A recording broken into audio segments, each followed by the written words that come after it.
Hi guys. One of my friends suggested that I do a movie review from 2010, 2011 movies that I've seen and talk about what I liked and what I didn't. So that's kind of what I'm doing in this video. Um, so I guess we'll start with Rango. I give it an A plus for animation and storyline, but it really wasn't as funny as I thought it was going to be. Going back to the animation, I was watching some movie review show on TV the other day, and the girl was talking about this movie and the fact that just the skin of the characters moved when they did. Like the owls, for example.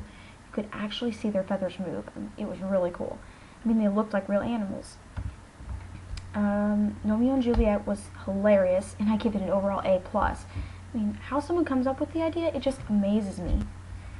Hall Pass, I give it a C.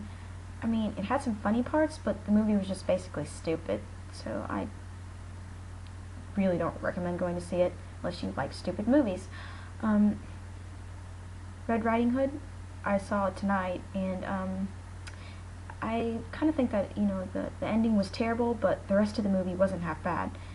I give it a B. I guess the reason why my boyfriend and I didn't like it so much was that we felt it was too much like Twilight, and he hates Twilight. So, Alice in Wonderland was awesome, A plus. Not what I expected, but I still loved it. Although I didn't really like the girl who played Alice. I mean, she wasn't terrible, I just didn't care for her acting style. I mean, of course it was her first movie, but being an acting major, I'm still kind of picky that way. The Backup Plan was such a cute movie. Jennifer Lopez hasn't done any movies in a while, but I still think she did a great job.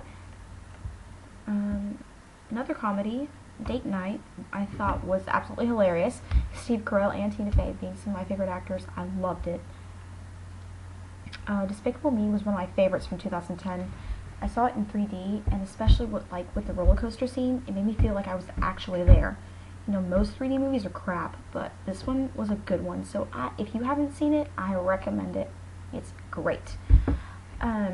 Eat, Pray, Love wasn't actually as bad as everyone says. I didn't see it in theaters, but my mom and I rented it, and we were looking at all choices of movies, and we picked this one, but we really weren't sure how it was going to be because people kept telling us it wasn't that great. But it was, yeah, it was a really long movie, but it's definitely worth seeing. I mean, I really enjoyed it, and now I got some good ideas on places I would love to travel. Letters to Juliet was another good one. I'm a sucker for romance movies anyway, but I enjoyed it. Now, getting out of the comedies and romances, Eclipse was one of my favorite Twilight movies. Not just because Jacob kissed Bella, of course, we all knew that was happening, but because there was more action and romance, and it was also kind of funny too, so it was a great one. Harry Potter 7 was my second favorite of the series. I mean, I haven't read the books yet, but everyone tells me this movie was the most true to the books. I just got back from LA yesterday, and we went to the Warner Brothers studios, and we got to see the actual flying car and some actual costumes and props from Harry Potter. I mean, it was so awesome, and I can't wait to see part 2. It was just like the most amazing thing. The Kids Are Alright. I really say this movie, I think it really should have tied with The King's Speech for the Oscar for Best Picture. I mean, it was absolutely amazing.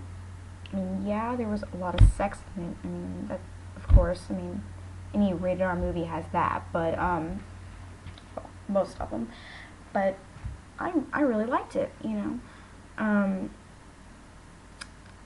Scott Pilgrim had the most amazing graphics, and I think it should have been nominated for Best Visual Effects. I really think it should have, but and I was also really surprised why it didn't get any Oscars at all. It wasn't even nominated for anything, when it really should have. I mean, it wasn't a terrible movie. I mean, yeah, it wasn't one of the best movies, but it wasn't terrible, and, it had awesome visual effects. So I was really surprised when it wasn't nominated for Best Visual Effects, but, oh well. Toy Story 3 was incredible as usual, and I'm really sad to see it go. It was such a great movie, but I'm so glad that, I'm drawing a blank here. I really can't remember his name, but the guy who's saying, God, what's his name? I don't remember the guy who sang that song. One of the songs in Toy Story. I think he sang a song, and also I think it was Toy Story 1. He also sang another song in, or it might have been Toy Story 2. I really can't remember. But anyway, but you know, his song, you know, he won Best Original Score, which I thought was amazing. Was it Best Original Score or Best Original Song? No, I think it was Best Original Song or something like that. I can't remember. It was several weeks ago I watched the Oscars, but you know, I was so glad he won that song because that was an amazing song, and I was just, like I said, I was just so sad to see Toy Story 3 go. Actually, Toy Story in general. I was really sad to see it go, but you know, it had a good run and amazing animation. You know, whoever created Toy Story was just a freaking genius. You know, it was just amazing. So well, that's all I have for now. So when I go watch after I see some more movies, I will definitely come back and let you guys know what I thought. So thanks for watching.